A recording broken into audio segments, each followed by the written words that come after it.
Not ADHD, it's an untrained brain.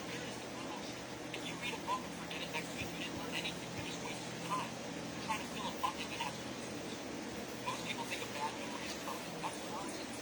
Your brain is like a muscle. If you don't train it, it gets flabby. Cognitive reps. The solution? Intelligence.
Magandang gabi po sa inyo lahat. Ngayon po ay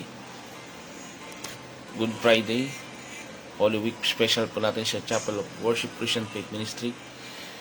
April 4. Bukas po ay April 4, 2026. Ngayon po ay April 3,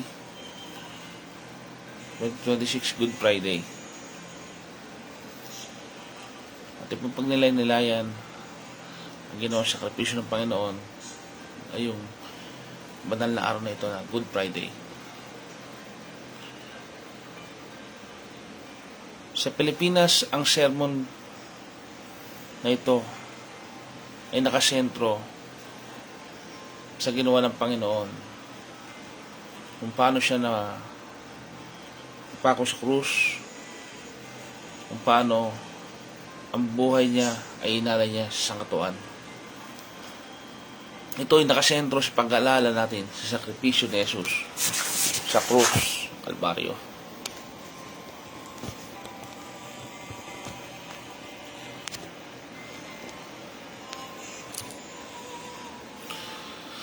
Madalas nakasentro ito sa pag-aalala natin sa sakripisyo ni Jesus, ang pagbulay-bulay natin, lalong-lalo na sa 7 palabras o pitong wika ng Panginoon, 7 last words. Sinasabi niya, madalas ang kahulugan ng sakripisyo niya, ang misyon niya sa lupa. Mga ginigilo kong tagapagsubaybay, welcome po dito sa Chapel of Worship Christian Faith Ministry. Ngayon pong araw ng Biyernes Santo, tatalakayin po natin ang patungkol sa ginawa ng Panginoon para sa atin. Unang-una muna, ang kahulugan ng tinatawag na Good Friday. Nakakalito po ba ako pag sinabing good? Ang Good Friday ay hindi nangangahulugan sa unang tingin, good ang tawag sa araw ng kamatay ni Jesus. Pero ito ay tinatawag na good dahil ito ang araw na tinubos tayo ni Jesus at ang sangkatauhan mula sa kasalanan. Ang ating mga pagdurusa dito sa mundong ito, ang ating mga pait, paghihirap na naranasan sa buhay na ito, layunin ng Panginoon na alisin ito. Layunin ng Panginoon na tayo ay hanguin mula sa kahirapan ng mundong ito, mula sa kasalanan. Ang tunay na kayamanan ay matatagpuan natin sa Panginoon Jesucristo lamang po.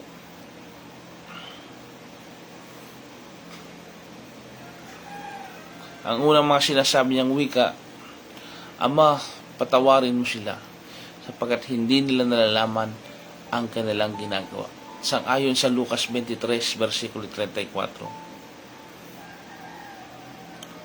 Ang kapatawaran sa kabila ng sakit, ang kapatawaran sa kabila ng pagsabi sa atin ng masama, pagsabi sa atin ng hindi maganda, mga bagay na hindi matanggap-tanggap ng ating puso't isipan. Ang kapatawaran ang binigay ng Panginoon sa sangkatauhan. Katotohanan ang sinasabi ko sa iyo, ngayon din kakasamahan kita sa paraiso. Makakasama ng Panginoon o kaligtasan na mababasa naman natin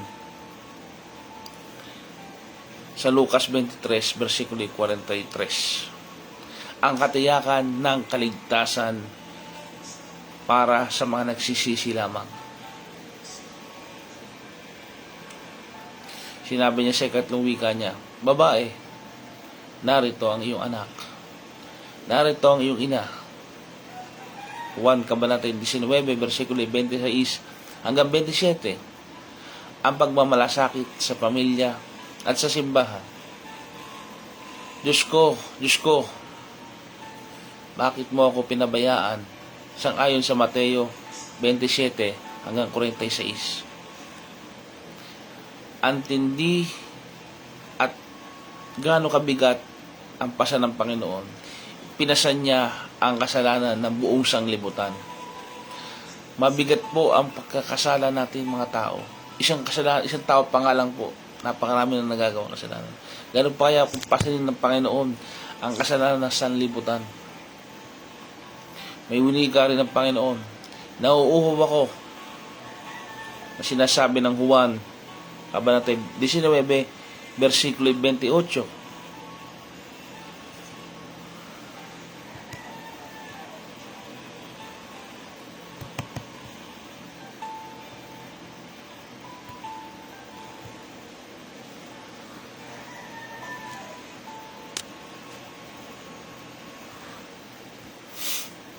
Pag nilay-nilayan ang mga sinasabi ng Panginoon sa ating buhay.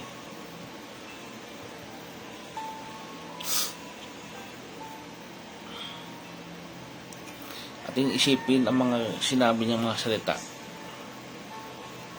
Ang panahong siya'y nagdurusa sa krus ng Kalbaryo. Sinabi niya, nauuhaw ako. 1 Kabanata 19, versikulo 28. Ang kanyang pagiging tao, naging tao ang Panginoong Hesus.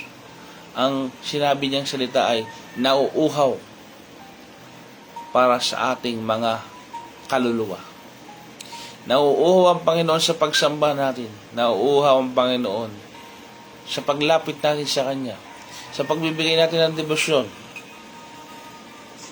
Nauuhaw ang Panginoon sa mga tunay sa Kanya. Kaya tayo mga tao, hinihintay lamang tayo ng Panginoon na lumapit sa Kanya. Hinihintay lamang tayo ng Panginoon na makipag-ugnayan muli sa Diyos. Kagaya ng Panginoong Jesucristo na naging sumpa para sa atin. Naging isang kasalanan para sa atin. Nagpalit na tayo ng kalagayan, siya ang nagdusa, tayo naman ang naging malaya. Kagaya ni Barabas, tayo pinalaya, bagamat tayo makasalanan. At isa pa sinasabi ng Panginoon, naganap na, sinasabi ng 1 Kabanata 19, versikulo 30, ang kanyang pagtatapos, ang sinabi niyang naganap niya na ang kanyang mission sa kanyang ama. At ang kanyang sinabi sa huli, Ama, sa kamay mo ay ipinagtatagubilin ko ang aking espiritu na nasusulat sa Lucas 23, versikulo 46. Ganap na pagtitiwala sa Diyos Ama.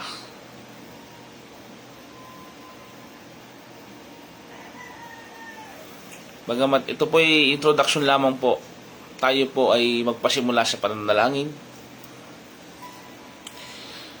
Tayo po ay manalangin. Aming Ama na nasa langit, pinupuri ka po namin. Pinasasalamatan ka po namin. Lubusin niyo pong ganapin ang kalooban niyo dito sa lupa. Patuloy naming inaalala ang ginawa ng sakripisyo ng inyong anak na si Kristo.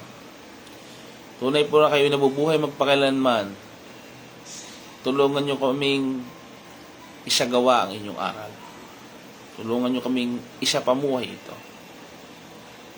Gamitin niyo lamang po ang aming institusyon. Gamitin niyo lamang po kaming mga tao upang maihayag ang inyong katotohanan. Muli, nagpapakumbaba kami. Tinataas namin kayo. Niluwalhati sa pangalan ni Jesus. Amen. Walain niyo po ang aming gawain ito na pinagkakahirapan namin sa inyo. Sumayin niyo ang kapurihan. Amen. Ginagawa natin itong programang ito upang marami pa pong maabot sa internet, mga giliw na taga-subaybay, upang marami pang kaluluwa ang maakay natin sa Panginoon. Itong online ministry na ito ng Chapel of Worship Christian Faith Ministry ay isa lamang sa mga ministeryo ng Panginoon sa buong mundo. Isa lamang po ito. Ako po ay nagpapagamit lamang sa Panginoon. Nawa po ay ang Panginoong Diyos ay nalulugod sa aming mga buhay na nagpapagamit sa Kanya. Tayo po ay magpatuloy ngayong Biyernes Santo Hindi natapos ang kwento ng Panginoon doon sa krus. Siya nagpatuloy. Siya, hanggang ngayon, kinakausap namin siya. Hanggang ngayon, nararanasan namin siya. Siya'y buhay sa aming mga buhay. Siya'y buhay kasama namin siya.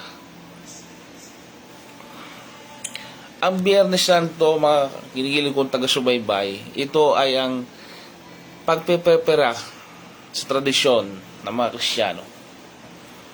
Hindi sapat ang Panginoon ay napako, hindi sapat na siya ay namatay.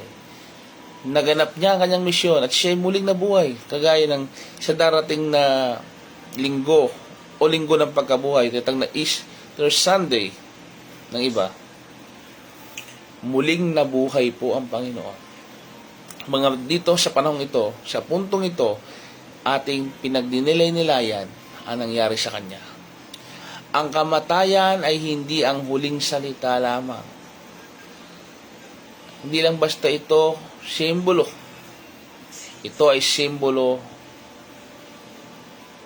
Hindi iningid sa atin na ito ay pagtatagumpay mula sa kaaway. Hindi ito isang uri ng pagiging natalo. Kung namatay ang Panginoon, natalo siya. Hindi po. Ito po ay kabaligtaran. Ito po ay katagumpayan po ng kanyang misyon. Naganap niya na ang misyon niyang pag-aalay sa kanya. Ang unang wika, dahil dito ang pundasyon ng lahat ng ginawa ng Panginoong Jesucristo, mananasaad sa unang wika. Sabi niya, Ama, patawarin mo sila sapagkat hindi nila nalalaman ang kanilang ginagawa. Lucas 23, kabanatay 34. Pati po mo sa akin.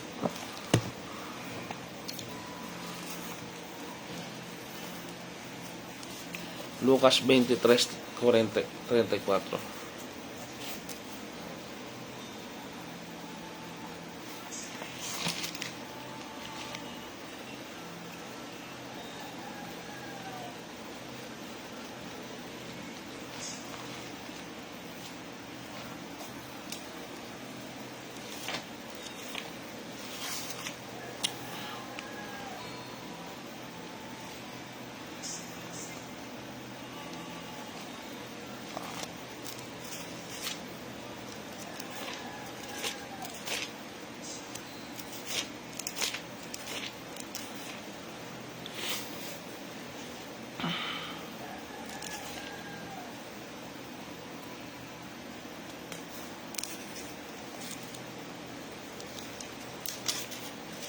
At sinabi ni Jesus, Ama, patawarin mo sila sapagkat hindi nila nalalaman ang kanilang ginagawa at sa pagbabahagi nila ng kanilang mga suot ay kanilang pinagsapalaran. Hindi daw nila nalalaman ang kanilang ginagawa. Totoo nga ba, hindi nalalaman ng tao ang kanilang ginagawa. Ito ang unang salita, binigkas na Jesus. Habang siya ay nakapako sa krus ng Kalbaryo, habang nakalagay sa kanyang ulunan, ito ang hari ng mga Hudyo sa iba-ibang wika. Habang siya nahubad, habang siya nakapako, habang siya pinahihiya doon sa krus.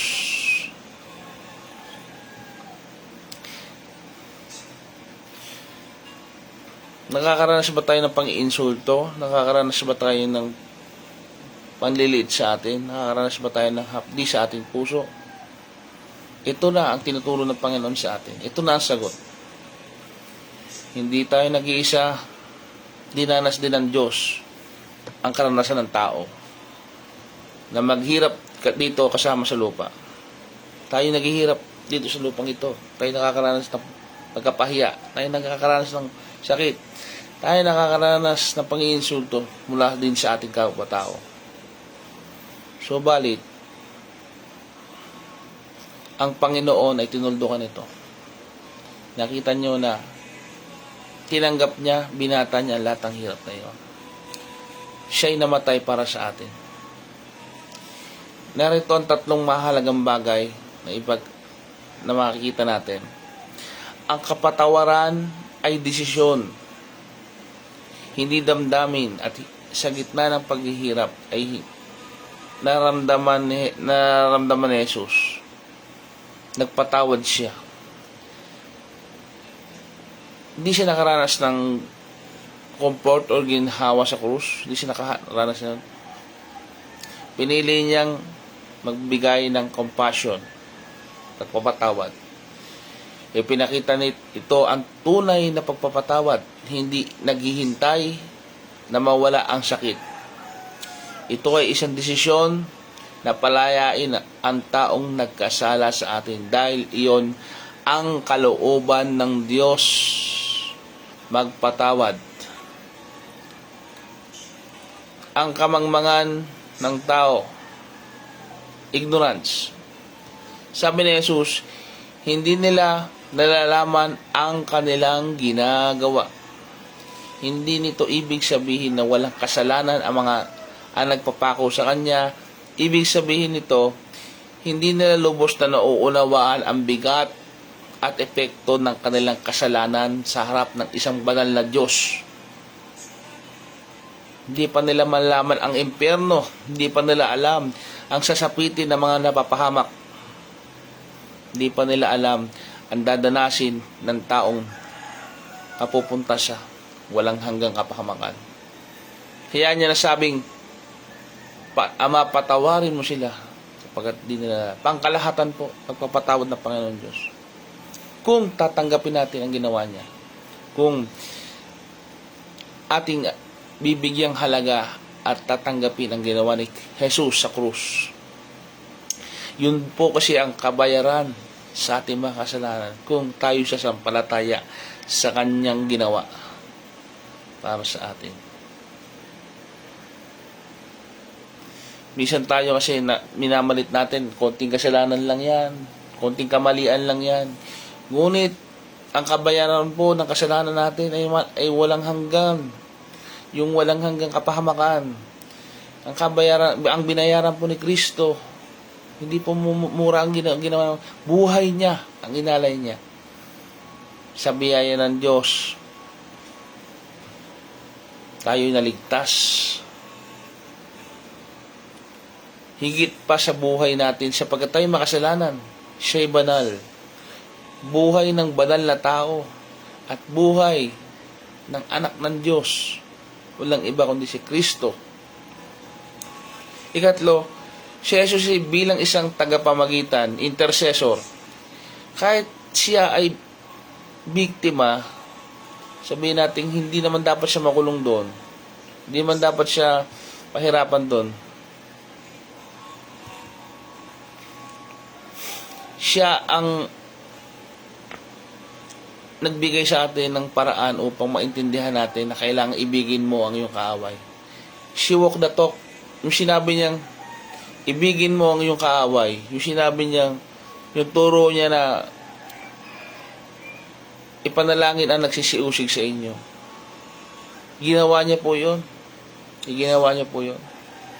Hindi lang basta siya nagtuturo, ginawa niya po ang kanyang tinuturo. Pinakita niya na hindi lang siya Diyos, siya din ay isang taong masunurin. Taong masunurin si Ama hanggang kamatayan. At totoo sa kanyang mga tinuturo. Ito ang pinakamataas na anyo ng pag-ibig. Magmahal ng walang kondisyon. Magmahal ng walang kapalit. Ang hilingin ng kabutihan para sa gumawa sa iyo ng masama. Huwag tayo mag-expect na kapag may masamang tao, ay kabutihan ang ibibigay sa atin. Huwag nating asahan ang pagbalik ng kabutihan. Subalit, kahit kasamaan pa ang inano sa atin, ang tinuturo ng Panginoon bilang mga Kristiyano, huwag gumanti ng masama sa masama. Gantihan ng kabutihan ang kasamaan. Tinuruan tayo ng Panginoon ng ating pagiging isang tunay na tagasunod, na tayo din ay napapakong kasama niya. Tayo patay na sa mundong ito. Hindi na tayo dapat nabubuhay dito.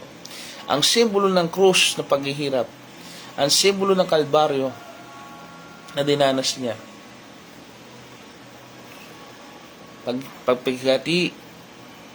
pagpapatawad at pagkakasundo.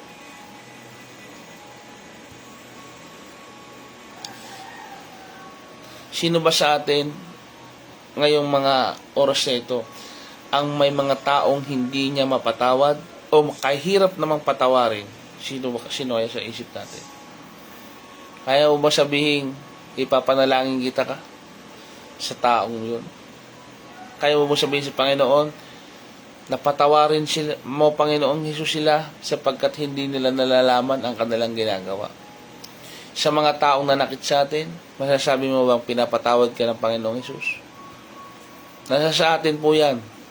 Subalit, ang kalooban ng Diyos, magpatawad tayo sa mga nanakit sa atin. Ikalawa, pagtuunan naman natin ng pansin ang ikalawang wika na puno ng pag-asa para sa lahat.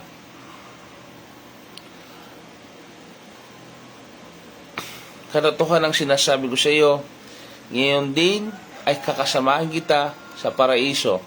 Mababasa natin sa Lucas 23:43. Ito ang sagot ni Jesus sa isa sa dalawang magnanakaw na nakapako sa tabi niya.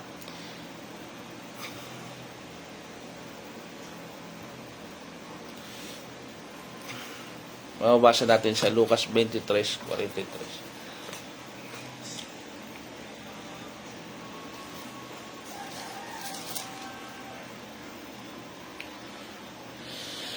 At katotohanan ang sinabi niya sa kanya, katotohanan ang sinasabi ko sa iyo ngayon ay kakasamahin kita sa paraiso. Ito ang sagot ni Jesus sa isa sa mga dalawang magnanakaw na nakapako. Una nating makikita dito sa ikalawang wika ng Panginoon, ang kapangyarihan ng pagsisisi, repentance. Ang magnanakaw ay umamin sa kanyang kasalanan. Di ba nagahit po tayo sa ganyang uri ng tao, magnanakaw. Pero siya, may kasabihan pa nga tayo, walang umaaming kriminal o walang umaaming magnanakaw. Pero sa mga oras na ito, katabi niya ang Panginoon. Ang magnanakaw na ito ay umamin sa kanyang kasalanan. Sabi niya, sa kanyang kasama o yung kasama niyang ipinako din sa krus, nakatabi din ng Panginoon, nararapat lamang na tayo'y parusahan, ngunit ang taong ito'y walang ginawang masama. Ipinakita nito na ang unang hakbang patungo sa Diyos ay ang pag-amin na tayo ay nagkukulang, tayo'y nagkakamali at tayo'y nagkakasala. Hindi kailangan maging perpekto tayo bilang tao bago pa lumapit sa Panginoon. Kailangan banal, kailangan perpekto bago lumapit sa simbahan sa Diyos, bago maging tumawag manalangin. Lahat naman tayo nagkasala. Sino bang hindi makasalanan? Kailan lang natin ay maging tapat? Anong requirements? Kailangan po nating maging tapat, umamin sa ating mga kasalanan.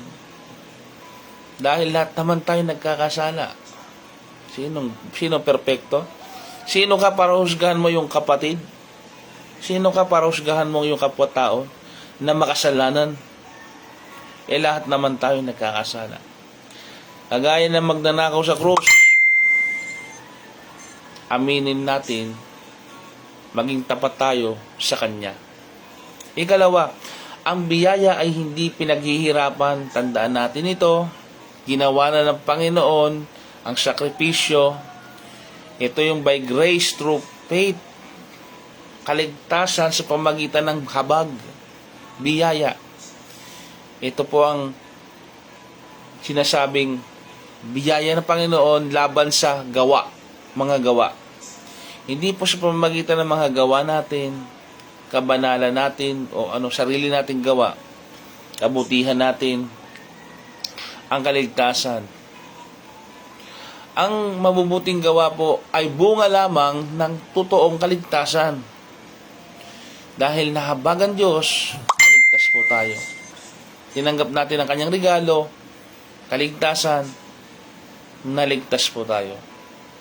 Biyaya ng Diyos ito, hindi para ipagmalaki, hindi para ipagbunyi na tayo ang gumawa sa sarili natin. Merong gumawa para sa atin at siya ang dapat nating itaas at iparangal sapagkat siya ang karapat-dapat, ang Panginoong Jesucristo. Ang magnanakaw na ito ay wala ng panahon, wala ng oras. Tandaan natin hindi na siya para magpabautismo pa. Wala na siya pagkakataon. Hindi na siya para magsimba pa.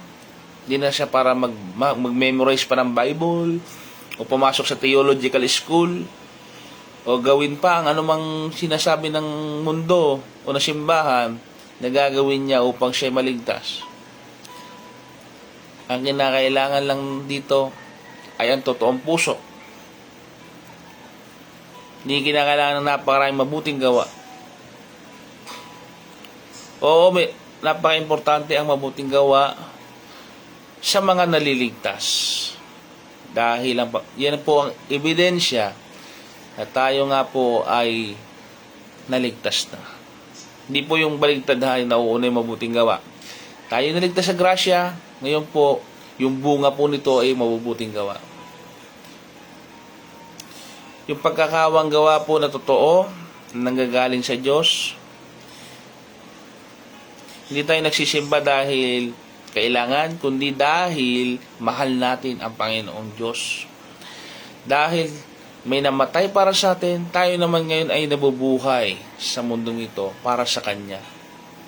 Habang tayo nabubuhay, ipaglilingkod natin ito sa Panginoon. Niligtas tayo ng Diyos, ni Jesucristo, mula sa ating mga kasalanan.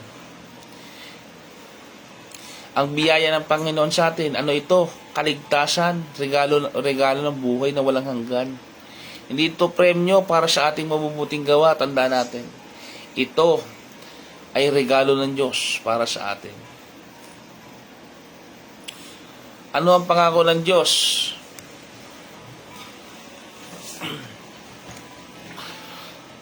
Anong assurance natin? Hindi sinabi ni Jesus na balang araw o pagkatapos na mahabang pagdilinis na. Sabi niya, ngayon din, ipinapakita nito ang katiyakan ng buhay na walang hanggan. Hindi niya sinabi na, ikaw, magpakabait ka at ikaw Hindi po ganon. Siya na po ang nag-ako ng siya po ang dahilan kung bakit tayo nakakatawag sa Ama na Ama. Dahil tayo pinabanal. Bagamat tayo mga kasalanan, pinabanal. Binayaran niya po ang ating kasalanan. Walang hanggan po yun. Mananalig lamang po tayo sa Kanya. Yun po ang Ebanghelyo, John chapter 3 verse 16. For God so loved the world that He gave His only begotten Son, that whosoever believes in Him shall not perish, but have an everlasting life. Sa oras ng kamatayan, ang takot ay napapalitan ng kapayapaan. Daan natin yan ang kamatayan hindi po yun ang katapusan. Tapos ito ay ang susunod na buhay. Tayo pinamatayan ng mga mahal natin sa buhay. Alam po natin yan, mga nauna sa atin. Habang tayo mga nabubuhay, alam natin na ang buhay na ito ay dito. Ngunit sa araw ng kamatayan, hindi natin malalaman ang mga susunod na pangyayari. Habang may panahon, habang may pagkakataon, maging sigurado na kayo. Tanggapin nyo ang kaligtasan ni Kristo. Aralin nyo ang sinasabi ng John chapter 3 verse 16 na sinasabing, sino man sa kanya sumasambalataya ay magkakaroon ng buhay na walang hanggan.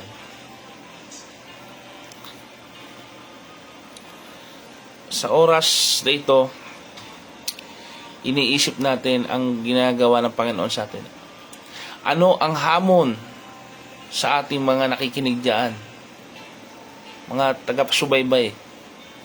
Gaano man kalaki ang iyong nakaraang kasalanan, mahal ka ng Diyos. Humingi ka ng tulong, humingi ka ng saklolo sa Kanya. Kapag matindi ang kasalanan. Hindi mo kaya magpakabanal, hindi mo kaya magpakabuti. Hindi mo kayang tulungan ng iyong sarili. Ang Diyos lamang, sa biyaya ng Diyos kung paano tayo maliligtas. Naniniwala ba tayo na sapat na ang sakripisyo ni Kristo? Sapat na po iyon.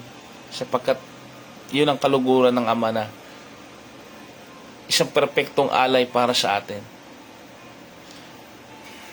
Upang makasama natin siya sa tinatawag na niyang paraiso o kaharian. Tuloy po natin sa ikatlong wika na nagpapakita ng malasakit ni Jesus sa kanyang pamilya at sa ating lahat sa gitna ng kanyang sariling paghirap.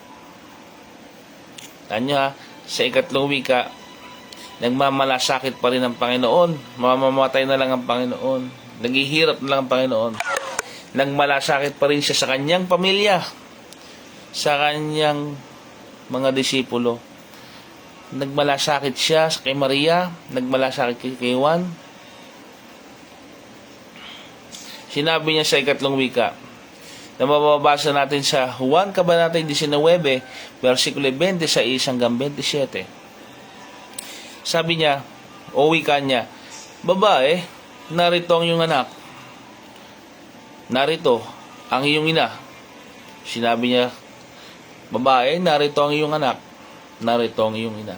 Inahabilin niya kay Apostol Juan ang anyang inang si Maria. At sinabi niya kay Maria, ito ang iyong anak.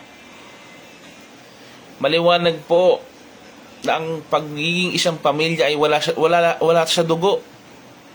Wala ito sa tinatawag nating biological birth lamang, kundi ito ay isang relasyon na nanggagaling mula sa Diyos. Kaya tayo sa kapatiran Kristiyano bilang magkakapatid, higit pa tayo sa magkakapatid na nasa laman. Higit pa tayo sa dugo na nanalaitay na pinanganak tayo sa isang magulang. Dahil ang kalooban ng Diyos ay babalik tayo sa original nating anyo, kung saan tayo tatanggapin dapat doon sa langit. Tayo mabubuhay magpakailanman. Isang bagong tahanan, isang pamilyang kalooban ng Diyos. Subalit, bilang isang tao, hinahangad din natin ang ating mga pamilya ay makapabilang sa pamilya ng Diyos, kung saan maliligtas ang mga taong tumanggap kay Jesucristo. Nakita ni Jesus ang kanyang ina na si Maria at ang alagad niyang si Juan. Si Juan na alagad na minamahal niya, yun ang lagi nakahilig sa kanya, na nakatayo sa paanan ng krus. Nasa krus ang Panginoon nung sinasabi niya mga bagay yon. Narito ang tatlong mahalagang puntos na makikita natin. Ang pagmamalasakit sa pamilya, o sa Griego, filial love. Kahit si Jesus ay nag-aagaw buhay at nakaranas ng matinding physical trauma na sa krus na yan, hindi niya kinalimutan ang kanyang tungkulin bilang isang anak sa kanyang ina, sa kanyang pamilya. Pinagkatiwala niya ang kanyang ina sa pangangalaga ni Juan. Anong aral na makikita natin dito? Tinuruan tayo ni Jesus na ang ating pananampalataya ay hindi dapat maging dahilan upang kalimutan ang ating responsibilidad sa lipunan natin, sa ating pamilya, sa ating mga magulang. Huwag nating i-excuse ang pananampalataya natin dahil nanampalataya natin, pababayaan natin yung pamilya. Hindi po. Ang paglilingkod sa Diyos ay ang pasimula ng totoong pag-ibig sa lahat. Higit nating iibigin ang Diyos higit sa lahat.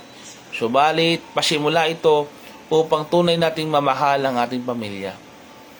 Ang ating asawa at anak, ang ating ina, magulang. Kung iniibig mo ang Diyos, maiibig mo na rin na tunay ang iyong pamilya.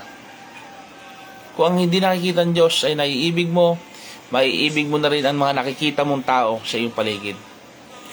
Ang paglilingkod natin sa kapwa ay paglilingkod natin sa Diyos. nagsisimula sa panloob na pag-ibig, nagsisimula hanggang lumabas ito sa atin. Ang liwanag na sa loob ay lumaliwanag sa labas. Nagsisimula ang pag-ibig, unang-una sa ating sarili, sa ating tahanan. Makikita ng lahat ang pag-ibig na nanggagaling sa Diyos. Ito ang bukal na tinuturo sa ating Panginoon. Ibigin mo ang Panginoon mong Diyos ang buo mong puso, buo mong lakas, buo mong kaluluwa. At ito naman ang pangalawa. Ibigin mo ang iyong kapwa gaya ng iyong sarili. Ang pagbuo ng pamilya ng Diyos ay kinakailangan ng mga pamilyang Kristiyano para makabuo ka ng isang iglesia o samahang church na tinatag ng Panginoon 5 taon. Kinakailangan sa sarili, ikaw ay maging tunay na Kristiyano at samahan ka ng mga Kristiyano, maging pamilya. Iyong sambahayan o pamilya ay maging mga Kristiyano upang matatag ang isang lipunan, isang bansang naniniwala sa Diyos. Tinatag ni Jesus ang eklesiya ng kanyang simbahan hindi upang maging isang imperyo ng kaharian sa lupa. Itinatag niya ito upang magkaroon ng pamilya ng Diyos, upang magkaroon ng damayan, upang magkaroon ng malasakitan. Hindi tayo pinabayaan ng Diyos na mag-isa lamang dito sa nagmimisyon. Tinawag niya tayo may kasama. Yan ang pamilya ng Diyos. Yan ang church. Kaya, isang bagong uri na ugnayan, hindi lamang nababase sa dugo o kamag-anak. Hindi lamang po yan. Kundi nababase sa pananampalataya. Kaya kung nabibigo tayo sa pamilya, saan man tayo nabibilang na pamilya, may pag-asa pa po na sila ay ma-restore. Manatili lang tayo sa pananampalataya natin. Magtapat lamang po tayo. At ang kapangyarihan ng kasalanan ay mapapawi yan kung tayo magtatapat lamang sa pananampalataya yang meron tayo. Si Maria at si Juan ay naging mag-ina, bagamat hindi sila magkadugo, dahil sa kaniyang pagkakaisa kay Kristo. Kaya nga po tayo sa kapatid ng Kristiyano, ang tawag natin sa matandang babae sa atin, nanay. Ang tawag natin sa matandang lalaki, tatay. Sa kapatid ng mga kapatid, brother, sisters, yan ang tawag natin. Sapagkat tayo isang pamilya. Ang simbahan o komunidad ng pananampalataya, sila po ang ating pamilya. Sa oras ng hirap at ginhawa, kasama natin sila. Tayo dapat ang aalalay sa mga hindi pa sumasampalatayang kamag-anak natin. Ipakita natin sa kanila ang halimbawa. Ipakita natin sa kanila na tayo man ay nagmamahal sa kanila. Dapat ang pag-aalaga natin sa kanila, ang pagbabantay natin sa kanila ay totoo. Tayo dapat ay nagkakaisa. Huwag tayong kagaya sa mga hindi pa sumasampalatayang nag-aaway-away. Kailangan magkaisa ang bawat mananampalatayang Kristiyano. Ano ang sakripisyo ng isang ina? Tandaan natin si Maria, mula nang ipinanganak niya si Jesus hanggang sa mamamatay na lamang siya sa krus, nandun siya. From womb to tomb. Ganun po ang ginawang sakripisyo ni Maria. Ang kaya nga tawag natin sa kanya, Mother Mary, Inang Maria. Sapagkat kagaya ni Juan, ibinigay niya, hinabilin niya ito. Siya magiging ina. At siya naman ang magiging anak. Tayo anak ni Maria sa espiritual. Siya naman ang ating ina sa pananampalataya. Kaya bilang example po yung pinakita na lang ng mga saints na yan, sina Mary at si John, gagayahin din po natin sila bilang sila ay mga nauna sa atin. Si Maria, habang pinapanood niya ang kanyang anak, ito ang katuparan ng hula ni Simeon na isang balarang. Ngunit sa kabila ng yung hula ng Panginoon kay Simeon Pedro na yung mga naganap na propesya mula sa Lumang Tipan, kung nababasa po natin Lumang Tipan, Lahat po yun, ginawa po yun sa New Testament, sa panahon ni Kristo. Natupad po yung kasaysayan sa New Testament, sa mga hula ng mga propeta sa panahon ni Kristo. Kagaya ng sinabi ko po ng una, hindi pa na itatatag ang pundasyon ng mundo, wala pang mga tao, nasa plano na ng Diyos ang pagliligtas niya sa sangkatauhan at nasa katuparan nito sa pamamagitan ng kanyang anak na si Jesucristo. Sa kabila ng ating panahon ngayon, nararanasan natin ngayon, tapat ang Panginoon sa atin sa krus. Ang aral dito ay pansinin natin ang pagsunod natin sa Diyos ay may kasamang sakripisyo. Sa gitna ng problema, pagungulila natin, kasama natin ang Panginoon. Ibigay natin sa Diyos ang ating buhay, sapagkat kagaya ng mga alagad, binigay nila ang kanilang buhay. Sumunod tayo sa Panginoon. Ang Panginoon Diyos ay hindi tayo pababayaan. Nabasa naman po natin na binigay niya si Juan, si Maria, binigay niya ng anak. Tulad ni Juan, hindi lamang tayo naging tagasunod, tagagawa din po tayo ng kalooban ng Diyos. Kamusta po ba tayo sa ating pakikitungo sa magulang natin? Mga magulang, kamusta po ba tayo sa pakikitungo natin sa ating mga anak? Maayos po ba ang pakikitungo natin sa lahat ng tao? Ay papakita mo ba ang pagmamahal ni Kristo sa loob ng inyong bahay? Sa ating pamamahay, nakikita po ba? Sino ang mga Juan? Sino ang mga Maria sa ating mga buhay? Kailangan nating magmalasakit, kailangan nating magkalinga upang sa gayon matupad sa atin ang pag-ibig ng isang pamilya ng Diyos. Ikaapat, ituloy natin ang pitong wika ng Jesus. Sa ikaapat, ito po yung pinakamabigat at pinakamalalim na sandali ng paghihirap ni Jesus. Dito natin makikita ang tunay na halaga ng ating kaligtasan. Hindi po basta tayo naligtas, nagsakripisyo po sa atin. Ang ikaapat na wika, sinabi niya sa kanyang wika, Eli, Eli, lama sabakatani. O sa wikang Tagalog, Diyos ko, bakit mo ko pinabayaan? Nababasa natin sa Mateo 27, versikulo 46. Ito ang tanging pagkakataon na hindi tinawag ni Jesus ang Diyos na Ama. Hindi tinawag ng Panginoong Jesus na Ama ang Diyos, kundi sa paraang Diyos ko. Napansin po ba natin na hindi tinawag ng Diyos na Ama, Ama, bakit mo ako piminan? At tinawag niya sa kanyang Ama sa langit, hindi Ama, kundi Diyos ko, Diyos ko. Sa madaling salita, parang kawalan ng pananampalataya, kawalan ng relasyon na wala po ugnayan ng Panginoon, ang relasyon ng Panginoon sa kanyang amang nasa langit. Naputol po ito. Bakit? Nasusulat sa sulat ng mga propeta kung ano mangyayari sa Panginoon. Naging sumpa ang Panginoon para sa atin. Naging kasalanan ng Panginoon. Hindi siya nagkasala, bagamat itinuring siya ng Diyos na makasalanan. Ang taong si Kristo na hindi kailanman nagkasala ay tinuring na sumpa. Kabayaran ito ng ating mga kasalanan. Narito ang tatlong mahalagang bagay na pagnilay-nilayan natin. Ang bigat ng ating kasalanan, sa sandaling ito, isipin natin, yung mga ginawa nating kasalanan, hindi basta-basta madali ito. Buong sanglibutan, mangyayari at hindi pa nangyayari, inako ng Panginoon.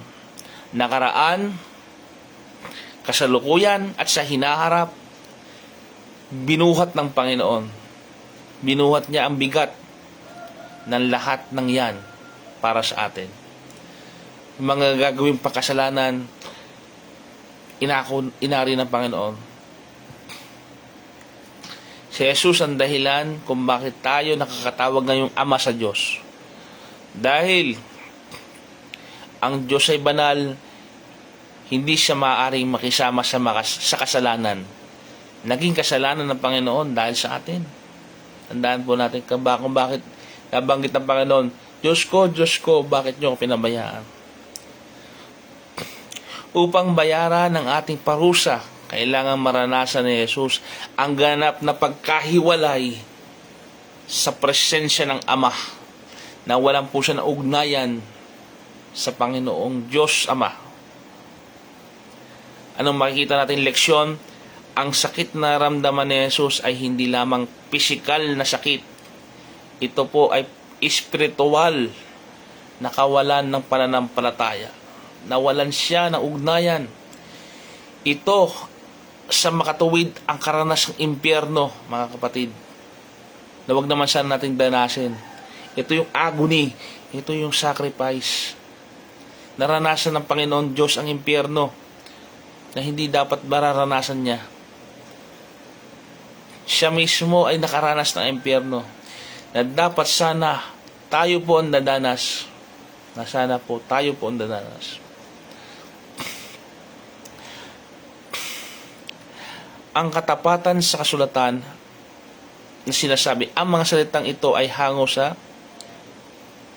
Awit 22, versikulo 1. Babasahin nga natin yung Awit 22.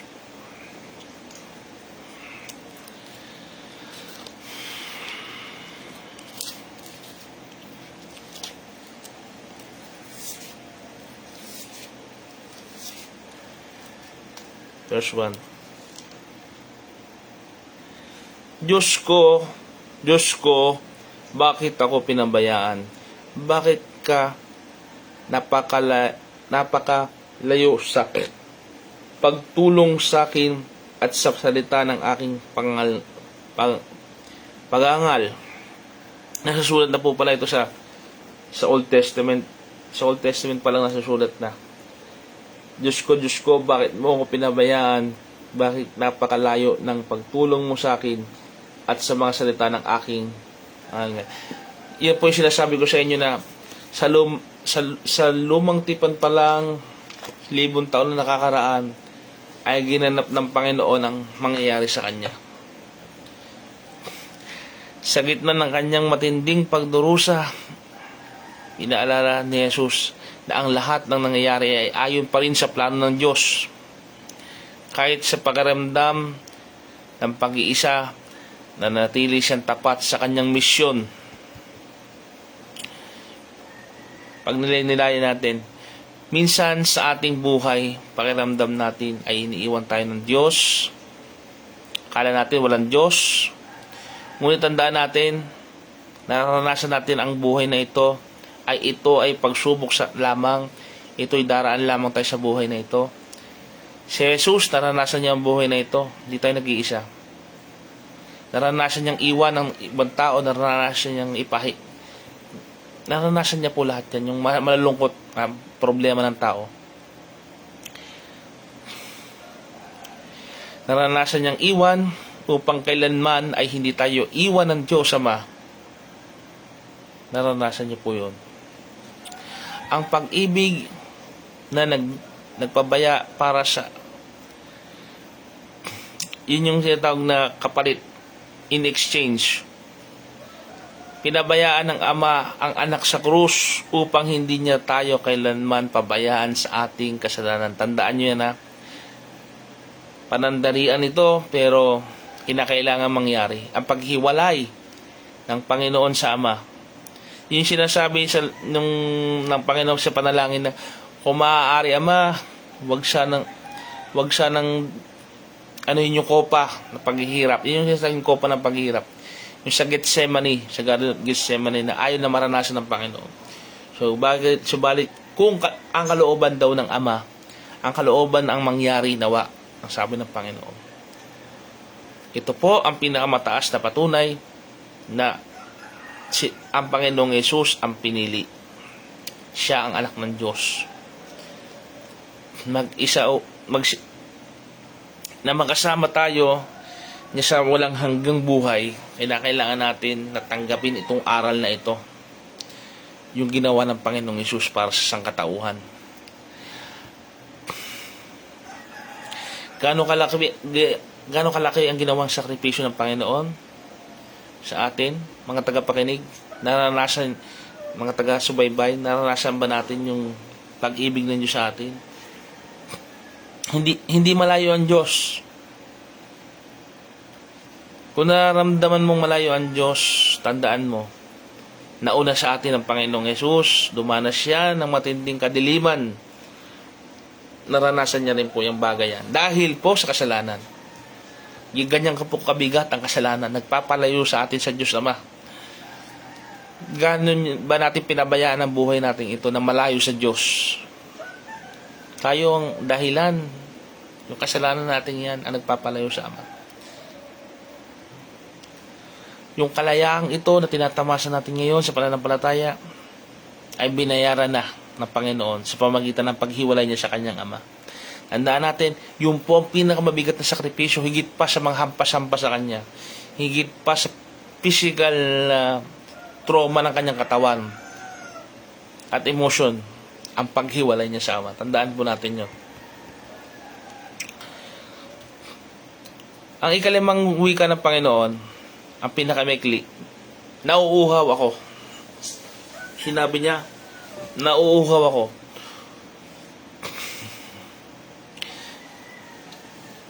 Ano bang may mga tanong po ba tayo dyan sa mga tagapakinig ba niya sinabi ito?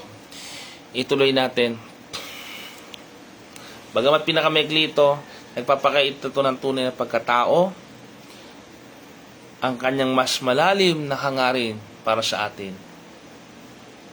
Sinabi niya sa Juan, Kabanata 19, versikulo 28, nauuhaw ako. Sa sandaling ito, pagtapos ng ilang oras, nagpagpapako at pagkawala ng maraming dugo, binigkas ni Jesus ang kanyang pisikal na pangangailangan. Narito ang makikita natin. Una, ang ganap na pagkatao ni Jesus, true humanity. Ipinapaalala nito sa atin na si Jesus ay hindi lamang Diyos, siya rin ay tunay na tao. Naramdaman niya ang gutom, pagod, at matinding uhaw. Bilang tao, naranasan po ba natin yan, yung mga bagay na yan? Makikita natin dito, dahil naging tao siya, nauunawaan na niya ang lahat ng ating kahinaan, ating pisikal na pangangailangan, at paghihirap. Hindi tayo nanalangin sa isang Diyos na malayo sa atin. Hindi tayo nanalangin sa isang Diyos na hindi alam kung anong nararamdaman natin. Nanalangin tayo sa isang Diyos na alam ang ating kahinaan. Alam ng Diyos ang ating buhay na ito na punong-puno ng hirap. Ang sakit na naranasan ni Jesus, alam ng Diyos dahil sa Panginoong Hesukristo. Ang uhaw para sa kaluluwa. Pangalawang puntos na ating pagnilinayan, uhaw ang Panginoon sa atin. Spiritual thirst. Sinabi ng mga santo at teologo na ang uhaw ni Jesus ay hindi lamang tubig. Mga ginigilo kong taga-subaybay, hindi lamang daw po tubig. Sabi ng mga nag-aaral ng teolohiya, mga nag-aaral ng mga pantas na nag-aaral niyan, ay hindi lamang tubig o suka na uhaw siya para sa iyong pag-ibig at para sa pagbabalik loob ng isang makasalanan. Tayong lahat, kung magbabalik loob ng makasalanan, diyan po siya nauuhaw. Uhaw ang Diyos na makapiling ka. Taga-subaybay, minamahal ka ng Diyos. Hinihintay ka lamang niya na ikaw ay manatili sa Kanya at talagang kasama niya. Ang tanong natin, nauuhaw din ba tayo sa Kanya? O mas nauuhaw tayo sa mga bagay ng mundong ito? na hindi naman ganun kahalaga talaga. Nagpapakabusog ka ba sa pagkain o sa kaluluwa? Na kailangan natin ng espiritual na pangangailangan ng Panginoong Hesus. Ang pagpapakumbaba ng manlilikha, ang siyang lumikha ng mga karagatan at nagbibigay tubig na buhay, ng buhay. Sa babaeng Samaritana ay siyang, napansin natin kung naalala natin yung babaeng Samaritana, na siya ang nagbibigay ng tubig na nagbibigay ng buhay. Yung nakausap niya ito sa balon ni Jacob. Kung nalalaman mo lamang na siya ang nagbibigay ng tubig na nagbibigay buhay, bumabalon sa walang hanggan. Siya ay sasabihin na ang babaeng ito dapat ay magmakaawa pa. Kagaya pa tayo nito. Nagsabi ang Panginoon, nanghihingi siya ng tubig. Sasabihin na, ikay Samaritana, ikay Hudyo. Wala na pong lahi, wala na pong boundary ang pananampalataya natin. Kundi, sasambahin mo ngayon ang Espiritu, ang Diyos sa Espiritu at katotohanan. Nauuhaw ang Diyos sa pagsamba. Sa totoong pagsamba ng tunay na lumalapit sa Kanya. Sapagkat ang Panginoon sa kalagayan niya ay naging tao, nagkatawang tao.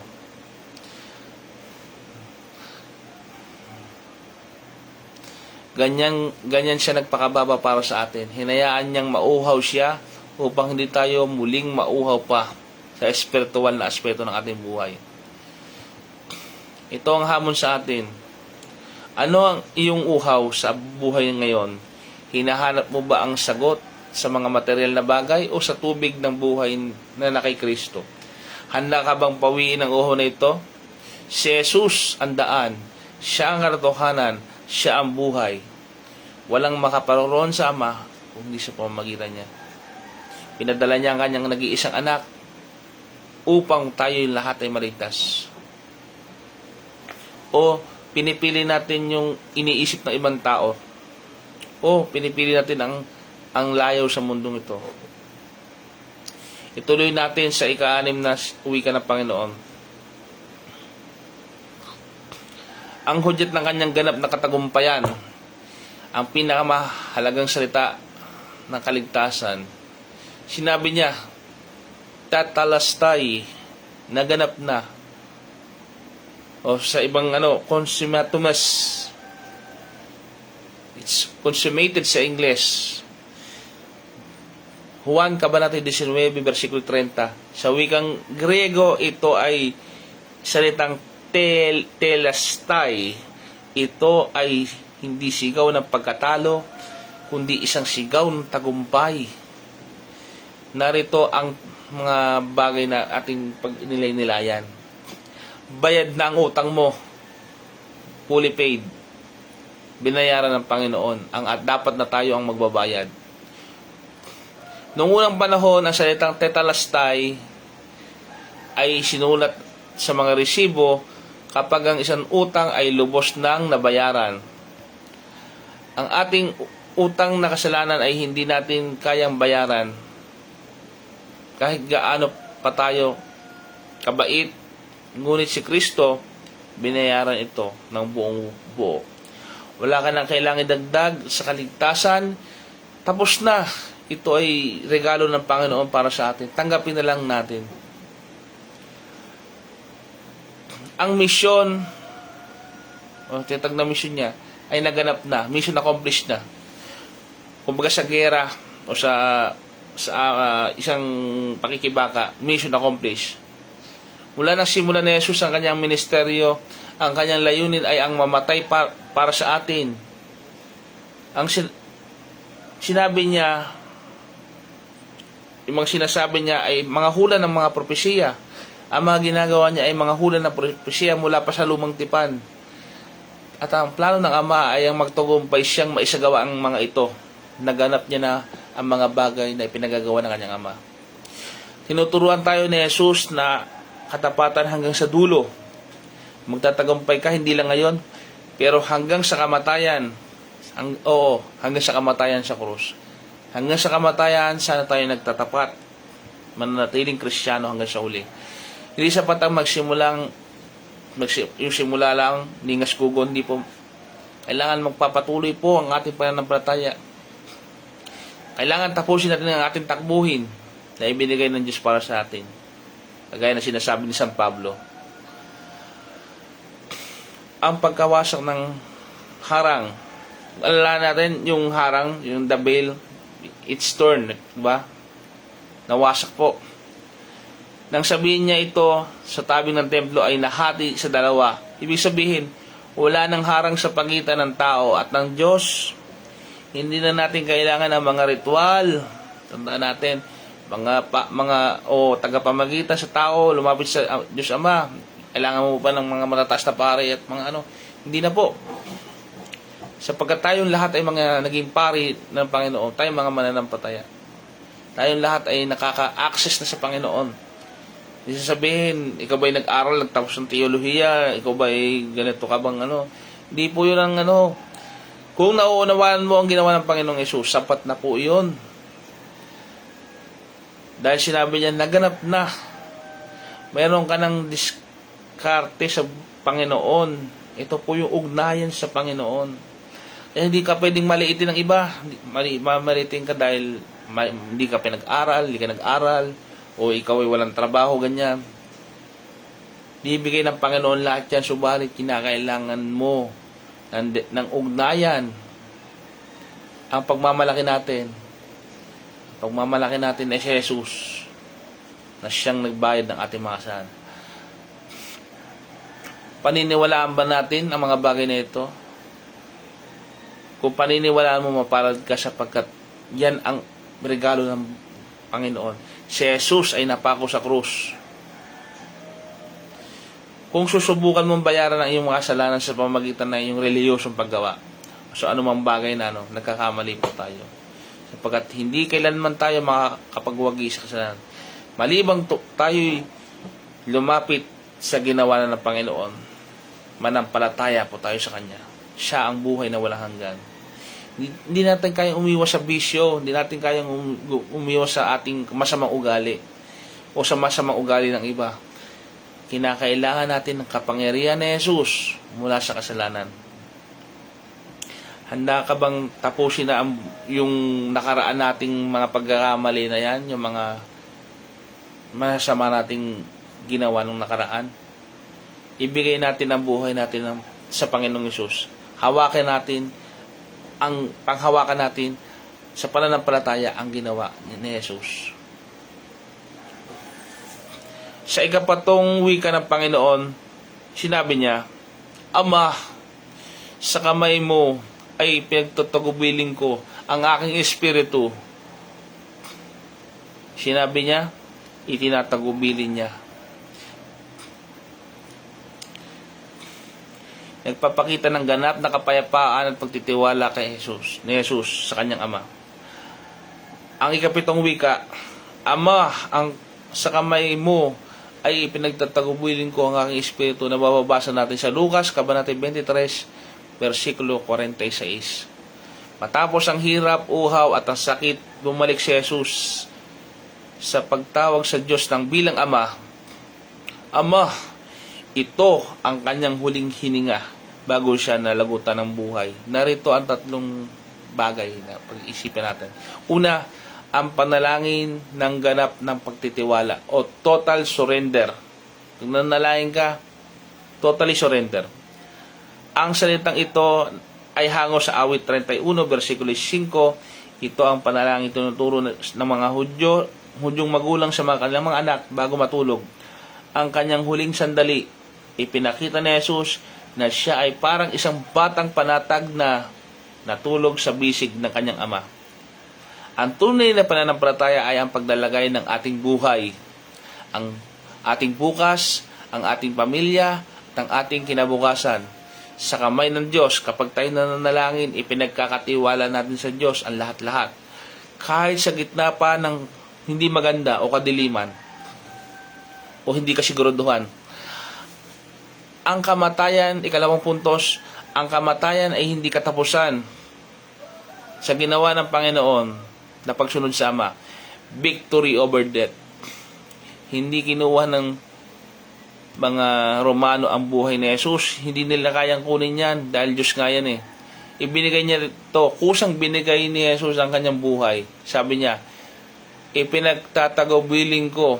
Sabi niya, I commend. Ipinapakita dito na ang kamatayan para sa isang anak ng Diyos ay hindi isang pagkatalo, kundi isang pag-uwi sa piling ng Ama. Umuwi lang ang Panginoon sa Ama. Yun ang nangyari. Hindi siya napatay dahil sa ano.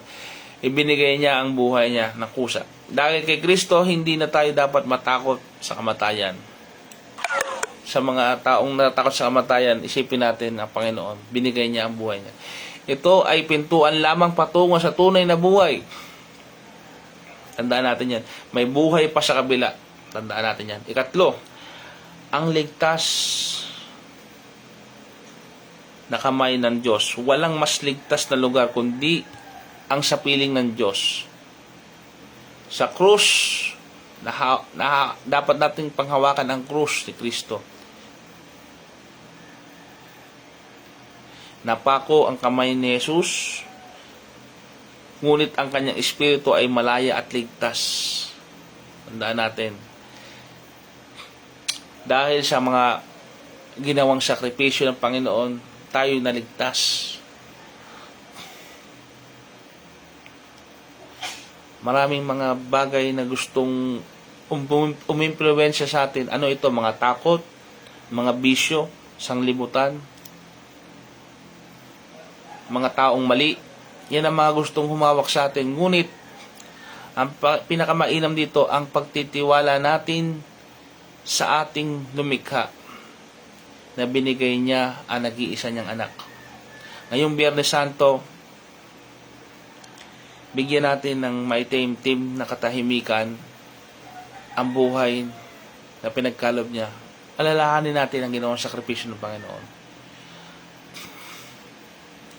Ang buhay na ito, ang kamatayan, ay magaganap kung tayo ay sasampalataya sa Panginoon. Binayaran niya na ang ating mga kasalanan. Sabi niya, Ama, ipinagtatagubilin ko. Sinusurrender natin sa Panginoon. Sinusurrender natin sa Panginoon.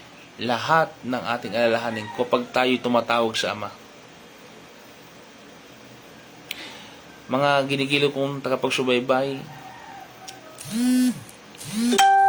handa ka na bang ipagkatiwala sa Diyos ang buong mong buhay? Handa mo bang iwan ang iyong trono para sa Panginoon? Hahayaan ba natin dumaan tong banal na araw na ito na walang katiyakan?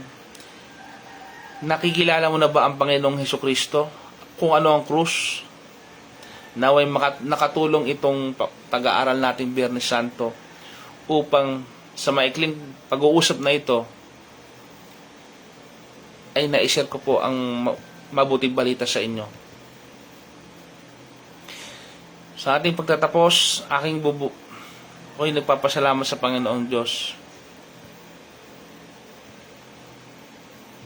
At dahil sa programang ito na i-share ko po ang magandang balitang ito sa lahat. Kayo po manalangin.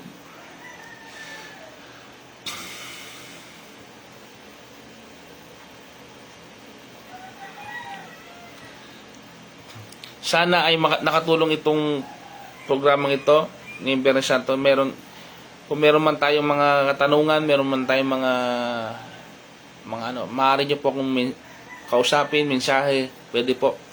Nang sa gayon, hindi naman po na masasayang ito kung hindi nyo manatanggap ang kaligtasan ng buhay na walang hanggan.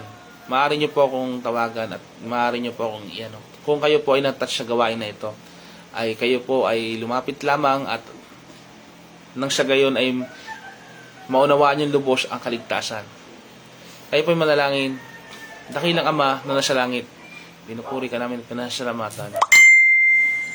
Pagkakataong ito na napag-aralan namin ang 7 wika ng Panginoon ngayong Biyernes Santo. Tunay nga po, Ama, na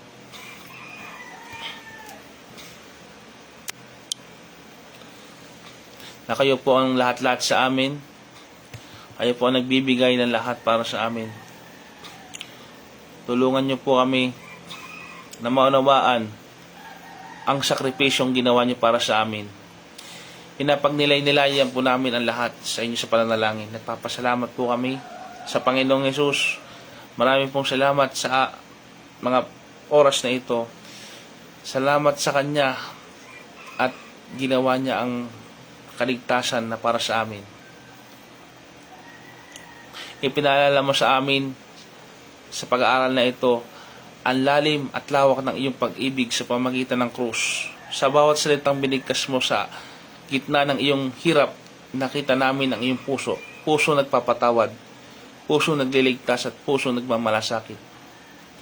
Patawarin mo po kami sa aming mga pagkukulang. Salamat dahil sa iyong pagsigaw na naganap na. Tinapos mo na ang kapangyarihan ng kasalanan sa aming buhay. Malaya na kami dahil sa iyong sakripisyo. Ngayon pong mga banal na araw na sa tradisyon, nais naming ngayong Biyernes Santo, nais naming ibigay sa inyong mga kamay ang aming buhay. Tulungan nyo kaming ipagpasa Diyos ang aming mga takot, ang aming mga problema, at ang aming kinabukasan. Tulungan mo kaming mamuhay ng may pag-asa habang hinihintay namin ang inyong muling pagkabuhay na nangyari po 2,000 taon na nakakaraan at mangyayari pa ang yung muling pagbabalik. Tunay nga po na kayo'y nabubuhay sa amin magpakailanman. Yakapin niyo po ang bawat isa sa kapayapaan. Ito ang aming dalangin sa pangalan ni Jesus. Amen.